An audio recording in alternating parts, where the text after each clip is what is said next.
आगे बढ़ेंगे और अब खबर ईरान और इजरायल में चल रहे युद्ध की स्थिति से जुड़ी हुई, जिस पर दुनिया की निगाहें टिकी हुई हैं और दुनिया के कई देश ऐसे भी हैं जो मध्यस्थता की भूमिका निभा रहे हैं और ये चाहते हैं कि दोनों ही देशों के बीच में जो तनाव की स्थिति है वो कम रहे या फिर उसे दूर कर लिया जाए वक्त रहते, नहीं तो तीसरे विश्व युद्ध का खतरा लगातार मंडराता हुआ नजर आ रहा है। इन सब के बीच में इजरायल के हमले से ईरानी विदेश मंत्री भड़क गए हैं और ये कह रहे हैं कि अगर इजरायल पीछे नहीं हटता है, यानी कि इस तरीके से जो हमले की आशंका बनी हुई है उसमें इजरायल पीछे नहीं हटता है, तो फिर हम पूरी ताकत के साथ उसका जवाब देंगे। हमले के पीछे इजरायल के होने के सबूत नहीं है। हालांकि ये भी कहा गया है जांच में कुछ भी मिला तो इजरायल पूरी तरह से तबाह हो जाएगा। ईरान पर हुए हमले की अभी भी जांच चल रही है। आपको बता दें कि अभी पिछले दिनों ही ईरान के 6 से 7 शहरों में बम बरसाए गए हैं, लेकिन ईरान ये कह रहा है, ईरान के विदेश मंत्री ये कह रहे हैं कि इसमें इजरायल का हाथ है। इस बात के सबूत मिले नहीं हैं। जब इजरायल से इस बारे में पूछा गया तो इजरायल इस मामले पर कुछ भी बोलने से बच रहा है। अमेरिका ने भी चुप्पी साध ली है। अब सवाल ऐसे में ये कि युद्ध की जो स्थिति है, तनाव की स्थिति है, वो ईरान और इजरायल के बीच में है। ईरान के शहरों पर अगर बम बरसाए जा रहे हैं तो उसके पीछे हो कौन सकता है। ईरान ये कह रहा है कि अगर जांच में ये साबित हुआ, ये पाया गया कि ये इजरायल की तरफ से हुआ है तो फिर खैर नहीं, फिर तबाही बड़ी होगी। कर्नल रिटायर्ड तेजेंद्र त्यागी इस पर जुड़ गए हैं हमारे साथ बात करने के लिए। Group captain retired UK Devnath sir हमारे साथ जुड़ गए हैं जो इस पर अपनी राय रखेंगे। साथ ही साथ कर्नल रिटायर्ड जीएस सोढ़ी भी हमारे साथ में हैं। सभी लोग डिफेंस एक्सपर्ट के तौर पर जुड़े हैं। साथ ही साथ जीएस सोढ़ी विदेश मामलों के जानकार भी हैं जो इस पर बताएंगे कि क्या है इस युद्ध के मायने अगर ये स्थिति और ज्यादा टकराव वाली होती है और ज्यादा भयावह होती है तो। यूके देवनाथ सर, ईरान और इजरायल के बीच में युद्ध की स्थिति जो बनी हुई है उस पर दुनिया के बाकी देशों की निगाह इसलिए भी है क्योंकि एक तरफ यूक्रेन और रूस है जहां युद्ध अभी तक शांत नहीं हुआ, फिर इजरायल ने मोर्चा खोल दिया हमास के खिलाफ, वहां बेगुनाहों की जान गई है और अब ईरान और इजरायल भी इसी तरह की टकराव की स्थिति में। और ईरान कह रहा है अगर ये जो हमला हुआ है रिसेंटली, इजरायल का हाथ अगर इसमें पाया गया तो फिर खैर नहीं। जी हाँ, फिलहाल पश्चिम एशिया में शांति की हवा बह रही है इजरायल और ईरान के बीच में। ये बहुत अच्छी बात है। हुआ ऐसा है कि ईरान जो है फिलहाल चाहता नहीं है कि वो इस युद्ध में अपना ध्यान बटाए। ईरान का पूरा ध्यान जो है वो रखना चाहता है केंद्रित 3 जगह पर, हमास को मदद, हिजबुल्लाह को मदद और हुती को मदद, क्योंकि इसी से वो अपने स्ट्रेटेजिक ऑब्जेक्टिव को मीट कर रहा है। इसलिए ईरान जो है फिलहाल ऐसा बोल रहा है कि इजरायल ने शायद कुछ हमला किया था, छोटा मोटा हमला किया था, कोई 3 छोटे छोटे ड्रोन्स, क्वाड्राकॉप्टर जिसको बोलते हैं, वो आए थे। और ईरान ये भी बोल रहा है कि शायद ये क्वाड्राकॉप्टर जो हैं वो ईरान के अंदर से ही लॉन्च किए गए थे। ईरान के अंदर जो विरोधी हैं या ईरान के अंदर जो विघटनकारी तत्व हैं जो कि इजरायल के इशारे पर इस 2-3 ड्रोन्स को लॉन्च की, इससे ईरान अपने को बाध्यता जो ईरान ने की थी कि हम इजरायल पर बहुत बड़ा हमला कर देंगे, उस बाध्यता से ईरान अपने को बाहर रख रहा है। इसी तरह से इजरायल ने अभी तक इस कोई ऐसी स्टेटमेंट जारी नहीं की है ऐसा बोलकर कि उसने ये हमला किया ईरान के ऊपर। हाँ, इराक में एक ऐसी मिसाइल का मलबा मिला है जो कि लगता है कि परसों इजरायल ने फायर किया था ईरान की तरफ। उस मलबे को देख के जो एक्सपर्ट्स हैं वो ये सोच रहे हैं कि ये एक इजरायल के पास एक मिसाइल है जिसका नाम है ब्लू एरो। तो लगता है कि ये ब्लू एरो का मलबा है। तो अगर देखा जाए तो उस मलबे को देख के लगता है कि छोटी मिसाइल है, उसमें कोई बड़ा वॉरहेड फिट नहीं होता और कोई वॉरहेड मिला भी नहीं है। हो सकता है कि वो वॉरहेड इधर उधर कहीं छितर बितर के ईरान में किसी नॉन मिलिट्री टारगेट या डेजर्ट में कहीं पर गिर गया। तो उभय पक्ष जो है अभी 2 चीजें कर रही हैं। इजरायल तो ऐसे दिख रहा है कि हमने हमला नहीं किया, लेकिन इजरायल के जो इंटरनल सोशल मीडिया है, इजरायल के अंदर जो सोशल मीडिया है वो पूरी तरह से ऐसी खबरों से, व्हाट्सएप में, इंस्टा में ऐसी खबरों से भरा हुआ है कि इजरायल ने ईरान से बदला ले लिया। तो ये एक चेक एंड मेट वाली बात हो रही है। उभय पक्ष इस वक्त एक दूसरे से उलझने से अपने को पीछे रख रहे हैं। जी। जिस तरह की सिचुएशन अभी बनी हुई है, इस सिचुएशन में अगर ईरान ये धमकी दे रहा है, कर्नल सोढी, अगर ईरान ये कह रहा है कि अगर इजराइल का हाथ इसमें गलती से भी सामने आ गया तो फिर तबाही बड़ी होगी, ईरान जो कह रहा है क्या वो कर सकता है प्रैक्टिकली? क्या ये पॉसिबल है? जय हिंद रचना जी, ये मेरा सौभाग्य कि मैं आपके न्यूज चैनल विख्यात को पैनलिस्ट के साथ हूं। 2007 से पहले जो भी इजराइल के युद्ध हुए कई अरब देशों के साथ, एक वक्त इजराइल ने सारे इन अरब देशों को हराया। लेकिन 2007 से सब कुछ बदला जब चीन दुनिया की तीसरी सबसे बड़ी अर्थव्यवस्था बनी और उसने अरब देशों का समर्थन करना शुरू किया आर्थिक और सैनिक तरीके से। उसका नतीजा ये है रचना जी कि आज की तारीख में इजराइल इन सारे अरब देशों के साथ लड़ नहीं सकता है।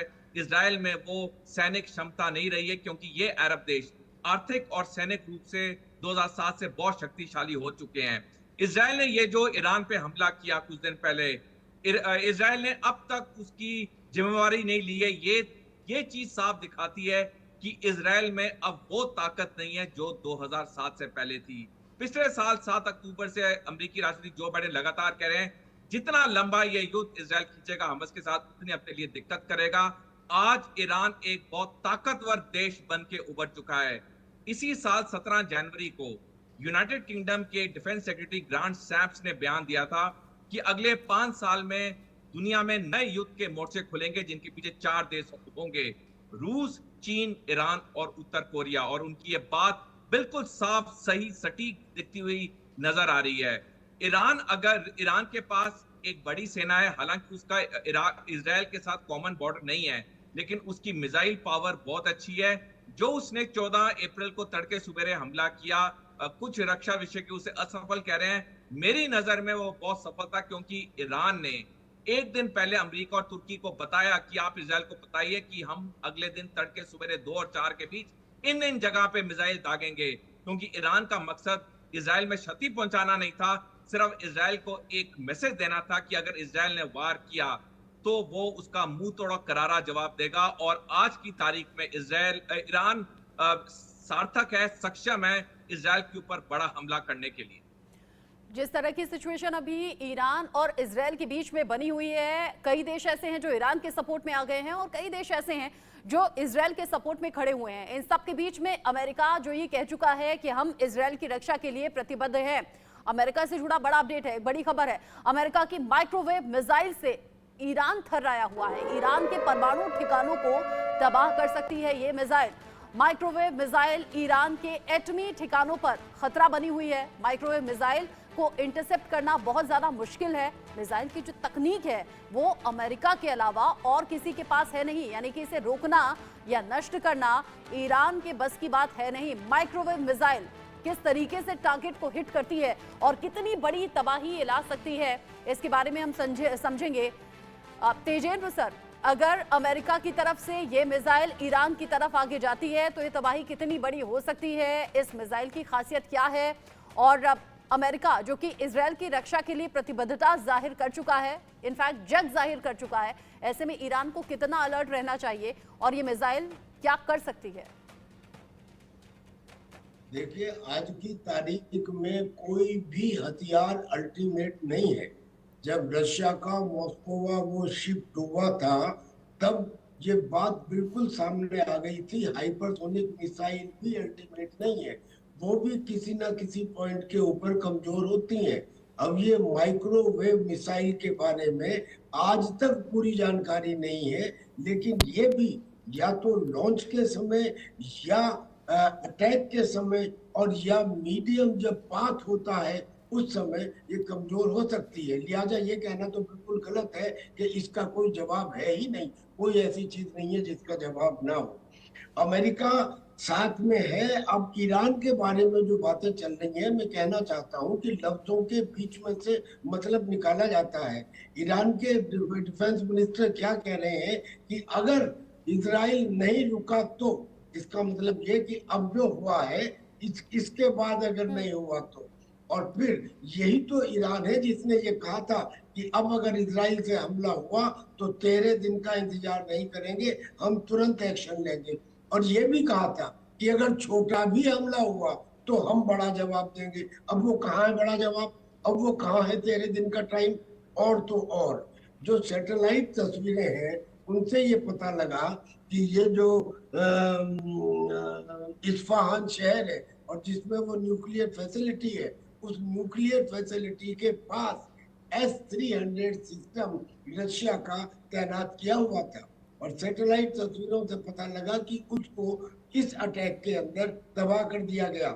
यानी कि इजराइल के इस छोटे से अटैक को, जिसे वो कह रहे थे कि ये बच्चों के खेलने के ड्रोन से इजराइल ने अटैक किया है, उसने S-300 को तबाह किया। सिग्नल क्या दिया गया कि हम 2000 किलोमीटर दूर बैठे हुए भी इजराइल के इस्फहान शहर जो ईरान के सेंटर में है वहां तक पहुंच सकते हैं और नुकसान पहुंचा सकते हैं। हाँ। अब सवाल उठता है कि ईरान क्या एक्शन लेगा, ईरान रिएक्शन कर क्या सकता है। हाँ। आप ये बताइए कि क्या ईरान ग्राउंड ट्रूप से इजराइल पे चढ़ाई कर सकता है?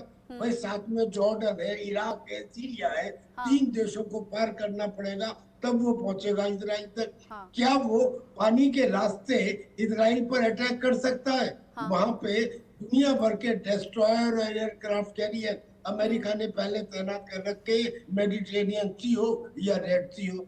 क्या वो हवाई जहाज से यानी कि एयर के रास्ते इजराइल को हरा सकता है? बिल्कुल नहीं, क्योंकि उसके जो एयरक्राफ्ट है वो पुराने समय के हैं, वो 50-50 60 साल पुराने हैं, और जो इजराइल के पास है वो मॉडर्न है। अब हाँ, ये हो सकता है कि रशिया उसको Su-35 दे दे और S-400 और रशिया तो पहले ही बचाव में आ चुका है। वो कह रहा है ईरान है जो तनाव चाहता नहीं है। इन सब के बीच में तेजेंद्र सर ने बता दिया कैपेबिलिटी उतनी ईरान की नजर नहीं आती है, लेकिन बावजूद इसके वो बड़े तबाही की तरफ इशारा कर रहा है। कह रहा है अगर इजराइल इस हमले के पीछे होता है या आगे इस तरीके से कोई भी काउंटर अटैक करता है तो तबाही बड़ी होगी, उसके लिए तैयार रहें।